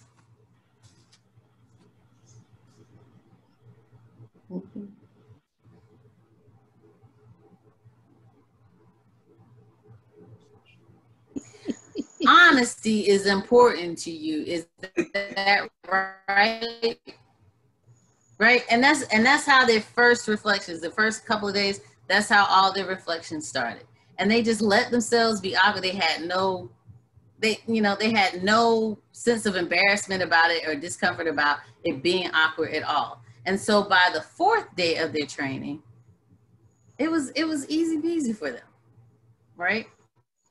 I have a question. And they were so fluent in this language. They were fluent in it. Yes, Angela. What if you know that you have it right, but the person doesn't really want to admit that? Because I've been in those situations too. Like, the person doesn't want to say, oh, I feel lonely or alone, because that just seems like terrible for them to say. Yeah. But right. And so you, again, it's that great humility. It's that great humility. So we're looking for capital T truths, right, that support collaboration, right, that support building this relationship. And if I heard something that I know that they said it, right, and they're like, you know what, I really didn't intend to, that is not a tool we're going to be able to use for collaboration. So I just back up. And I said, okay, I'm sorry. Help me out. Can you help me understand what was it that you want me to understand from that? All right. Don't try to defend. Like you just what you said. You said it, right? Yeah. You can do that, but you'll be. Yeah, I was thinking about a tool to kind of help draw that out. Yeah, and not say, girl, you lying. Stop lying. Can I say something funny? Yeah, just back up, right? I had a young. Oh, sure, go ahead. I was gonna say that I have done mediations where a reflection was like spot on. Like, sounds like you feel portrayed, and having communication in a relationship was something that was important to you. And the person was like, that is definitely not it.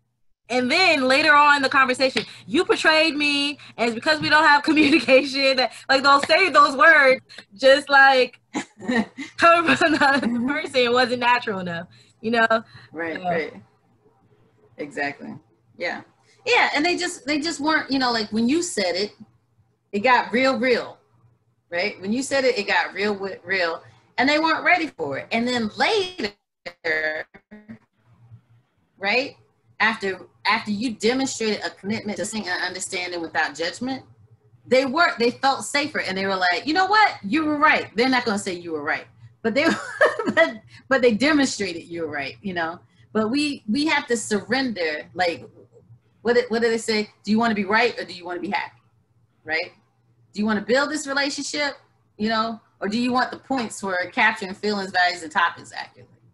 And just in case you're trying to figure out which one it is you want, know that there's no exchange rate for getting feelings, values, and topics accurate.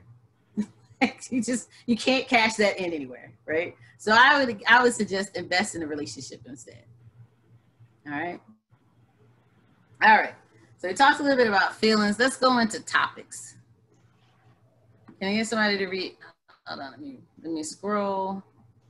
I have to move the images of y'all a little bit out of the way so I can scroll. All right, can I get somebody to read topics for me? I'll read. Topics are generally one-word tangible items. Topics should be phrased using non-judgmental language which does not blame anyone and doesn't take either person's side. Reflecting topic language focuses on the things people have conflict about rather than blaming people. When participants hear the conflict broken down into concrete topics, it can help to clarify the situation. Once the situation is clarified, people can focus on what to do about it. How to do it.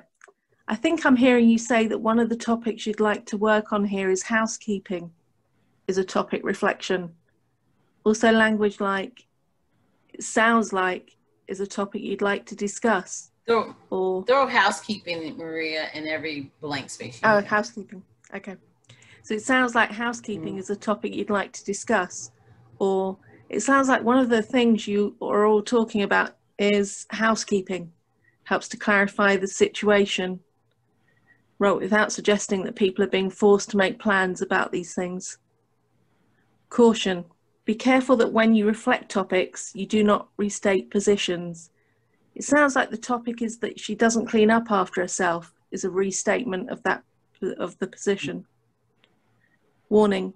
Be aware that language such as, it sounds like housekeeping is an issue for you, or it sounds like you have an issue with housekeeping, is adversarial, can't say that word, and highlights division. Adversarial. Okay. That's it. You nailed it. You nailed it. All right. So, thank you, Maria. So, one of the things that's important to me about topics is it really helps to focus the conversation on things that people can, that are tangible things that people can do something about. Okay. So, and people don't work as topics, okay? Now, if you talk to any one of my exes about what the issue is, what the topic is, they're gonna say Tracy, all right? And then Tracy's not gonna wanna participate in the conversation anymore, all right? Because that's not neutral, right? But if you say housekeeping, transportation, communication, and time together, like those are legitimate relationship topics that we could be working on, okay? And there's something we could do things about. Thoughts, questions, concerns about topics. I'm scrolling. Do I see anything in the chat? Please, you help me keep an eye on everybody. All right. And again, I'll say topics are generally very difficult for smart people. The smart people use the real fancy words, you know, that have multiple syllables. And a lot of people have a hard time spelling, okay? And topics, real mundane and simple. So if you are, if you feel smart after saying the word, then it probably isn't a topic, okay? And you need to go back in and check for what the actual specific concrete thing that's the topic, okay? Can I get somebody to read What's Important in Values? I can read it. What's important values are usually phrased one or two key positive words reflecting the needs, goals, and values participants express. Focusing on what's important to someone can make them feel heard without repeating the negative blame language they might be using. Focusing on what's important shifts people out of being a victim and empowers them to take ownership of what they want. What's important can be used as goals for problem solving. How to do it. When reflecting values, it is important to say, it sounds like housekeeping is important to you. I'm sorry. Or I'm sorry. Can you throw in a value like respect to? Oh, I'm sorry. It sounds like respect is important to you. Or I think I heard you say that you're looking for respect. Or, so is that about respect for you? Caution, don't say, it sounds like you value respect, because it sounds dorky and real people don't talk that way, unless of course you are a dork. Warning, do not use the speaker's values to blame someone. For example, it sounds like he isn't listening to you. Blame someone, takes the speaker's side, and expresses the mediator's analysis of the situation. It sounds like you're saying that being heard is important to you. It's a value reflection. Do I need to keep going? All right, thank you so much. No, let's hang out right there. Let's talk about values. So again, whenever I hear insults, accusations, that is a hot spot for values, okay? And so again, with the insults, if I flip that over, the other side of that value, the other side is the value, and that's what I'm gonna reflect. So if they're talking about, damn, you're so clumsy, what's the value? Opposite of clumsy is, yeah, I've forgotten. Coordinated. Coordinated. Say it again, too. Yeah. Coordination, right? Coordinated, graceful. Gracefulness, coordination, very good. Oh my goodness, you're such a dangerous driver. What's the value? Careful driving. Careful driving, safe driving, okay? Look, if one more check bounces off of this account, like you're so irresponsible and thoughtless. What's the value? Fiscal responsibility. Responsibility, right? And thoughtfulness, right? Okay. So we want to be talking about this, and the reason we're, rather than restating the insult and using the value instead, we are priming our collaborative pumps, okay? So talking about what we don't like doesn't prime our collaborative pump, doesn't get us ready for collaboration. But talking about what it is we do want, that helps prime our collaborative pumps, okay? So let's go back through this. The very first thing we did when we were getting ready to speak radically, right, to build relationships, the very first thing we did is what? What was that first bullet? Let a person finish. I can remind you. Let the speaker finish. Very good, right? And then after we let the speaker finish, what did we do? Gave space. We said our what? We said our distancing phrase, right? And then we said back what we heard using feelings, values, and topics, okay? We didn't parrot them, but we said back what we heard. We broke down what they said into feelings, values, topics. And so the very next thing, the last thing we're gonna do in this process is the check-in phrase, right? And the important part of that is, we remember in the distancing phrase, we said, I'm working towards understanding, please let me know if I'm wrong, right? So in the check-in phrase, we're checking in. Is that all? Is that right? Did I get it all? So this is their chance to say, no, you missed the whole thing about how hurt I was when you cheated on me with my grandmother, right? So we want to make sure we make space to hear that, okay? Because that's important, okay? So on the bottom here on this sheet, you have a vent, and then you have a near perfect reflection right after it. Oh, I'm trying to get to it. All right, so here, the vent is right here, and then this perfect reflection is afterwards, all right? So this kind of reflection, this is our gold standard. This is what we're working towards, all right? And a lot of times, the best way for me to get to that is to say my own reflections. All right, it's progress, not perfection. All right, you're working towards that kind of reflection at the bottom of the sheet. All right, So those are two handouts to help you with that. But the thing I was saying is, I find it very helpful for me in my relationships to practice my reflections by speaking my own reflections.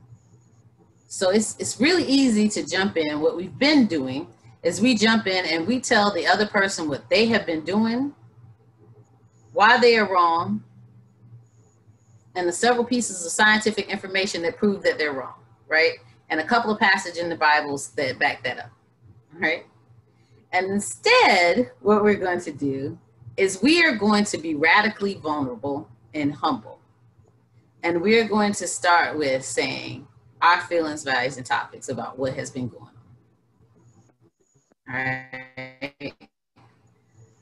So right now, I'm feeling really hurt and misunderstood. Because like being able to talk to you in a way that I get your attention is something that's important to me. And I feel dismissed right now with how communication is happening. I feel like, I really feel like alone a lot of times when we're talking to each other. And like the way transportation has been happening, like I feel really dependent upon you when it comes to transportation because of the car.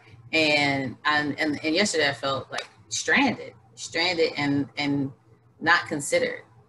And I really want us to work out some ideas around the communication and get consideration. I feel considered, and that I can feel confident while I'm at work about how I'm going to get home from work. All right.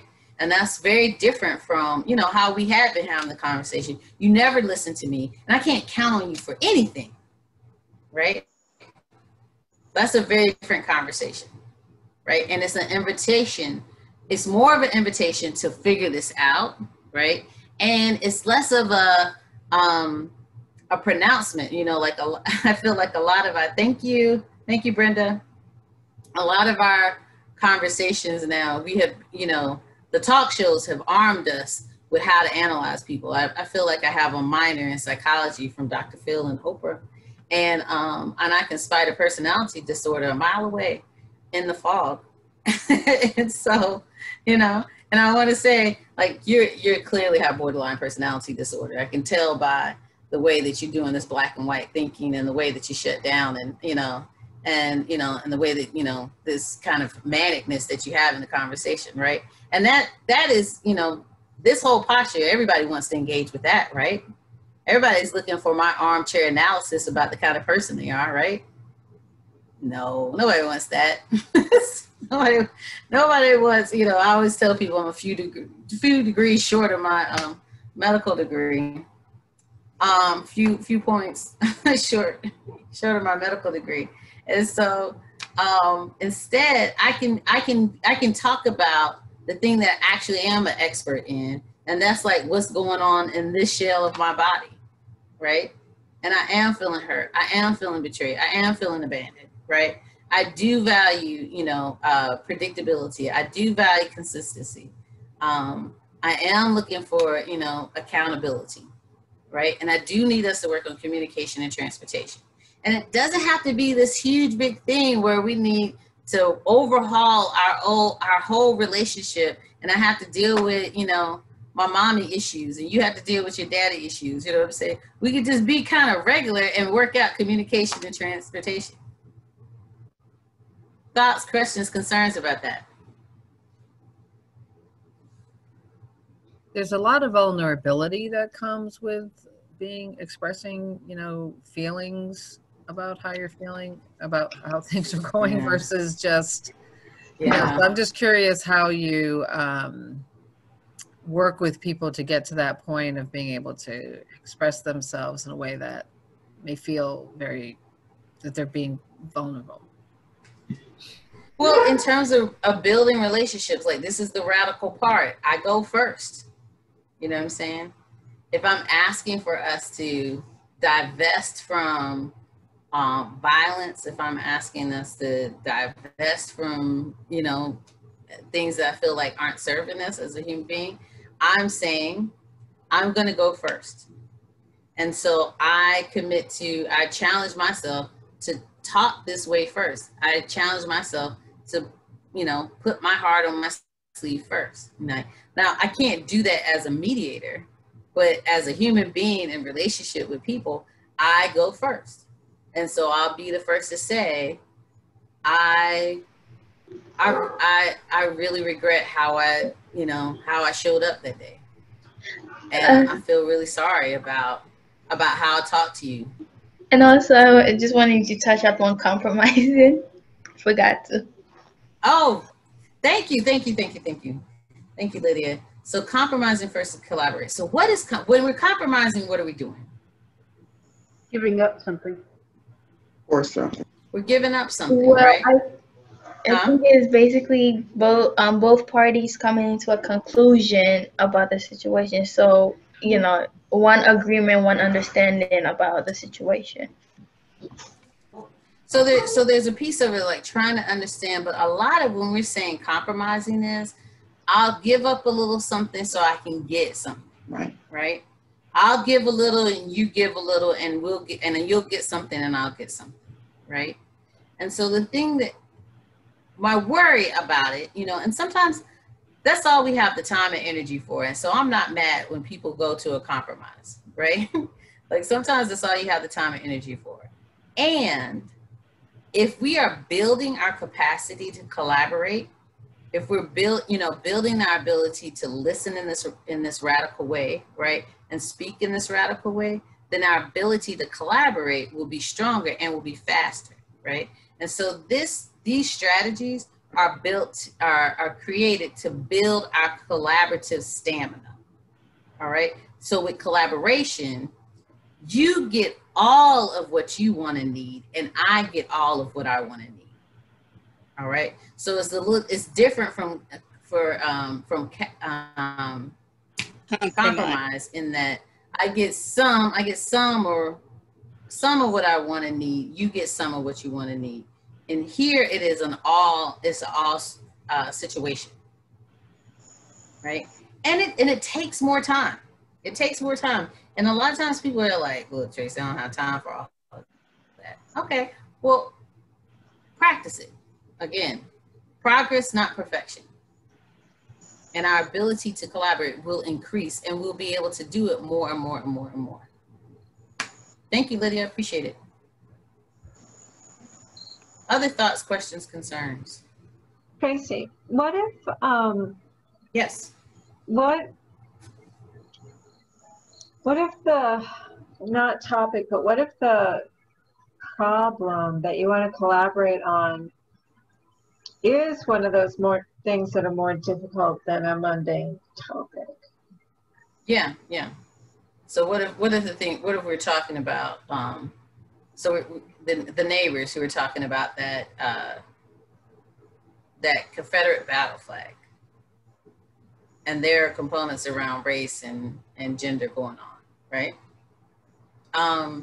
That still breaks down, right? Like we're talking specifically about the flag, right? So maybe I don't stop people from being racist, right? But their point was, I want to be able to live in my home with my children with assurances of their safety and my peace of mind, right? And that flag triggers me. That flag triggers me, and it makes me feel unsafe, and it makes me worry about my children's safety, more importantly, right? So my conversation with them is going to be around, either we'll talk about the flag or we talk about living arrangements that get assurances for safety for the adults and the children in the household, right? And so it still breaks down. So there's always these big things, right? If we talk about, this is a sexist workplace. This is a sexist workplace, and no woman and no non-binary person is ever going to thrive in this place, right? So feeling confident about what's going on for women in the workplace and non-binary people in the workplace. Can you break that down for me? What do you, when you say no one will be able to thrive, what's that mean for you? Well, I mean, there's like bathrooms all over the place with these, cookie cutter triangles for women and, you know, rectangles for men. So like, what do people who don't identify with male or female, which bathroom are they supposed to go in and be safe in, right? And all the owners, all the partners here are all men, 100% men, and 95% white, right? And when is the last time you saw a woman like running getting a big account? You know, we get all these little piddly accounts with small businesses, but like the big projects with the cigarette company and the big projects with, you know, with the drug companies, never a woman put on those projects. All right. So I think I'm hearing like looking for some opportunities and looking for diversity when it comes to the bathroom and specifically around issues for non-binary people. And I think I'm hearing you saying like in terms of leadership, looking for diversity around leadership, particularly when it comes to gender and race. And I also think I'm hearing you saying when it comes to how assignments are divvied out, that you're looking for more diversity in how assignments are divvied out. So I'm still breaking it down into very specific things, even when we're talking about something broad and big about race and gender. Miss Tracy, I have one more thing I wanted to go back, way back to the listening part where you said that. So I was just thinking before, I was trying to get you, but I didn't want to interrupt, that you know, when somebody, you know, cusses, you know, when somebody's, you know, talking, but then has a negative and positive, you know, conversation, usually a person, when they hear a negative word or a negative comment, their mind is stuck on that negative comment. They can't, it's like everything else doesn't matter. It's like what you said right there, it offended me. I don't care what else you said. That right there, you know, just stick to. So I wanted to know, if that happened, let's say I had made a negative comment, but and a positive comment also, how do I eradicate that into not having a conflict at the end of the day? I say in this radical way, right, we let ourselves have the conflict, all right? So the thing that's, to me, that's important to us in these conversations is that we are not avoiding the conflict. We are going in, we're going in head first, right? So if somebody doesn't like a word that I say, and you know, I'm a person, let me say this, my parents did raise me right. I was raised to use, you know, the English language like a good Catholic girl. And it's my own very grown decision that I do wrong, okay? But I was raised right, and I use the language I use, and I'm pretty adamant about using it most of the time, except for when I'm on recordings. And so if someone has a problem with that, I'm willing to stop and slow down and have a conversation with them about why it's important to me that I get to speak the way that I speak, and I want to make space for them to say, what is it about that is problematic for them? What about it offends them, right? And I want to sit with them and we work out a way that we both get what we want and need. Okay? So I'm not avoiding conflict. I'm acknowledging conflict and I'm going right in. Okay, so something I said, something I did bothered you. Can you talk about that? Okay? And that, to me, that's the radical part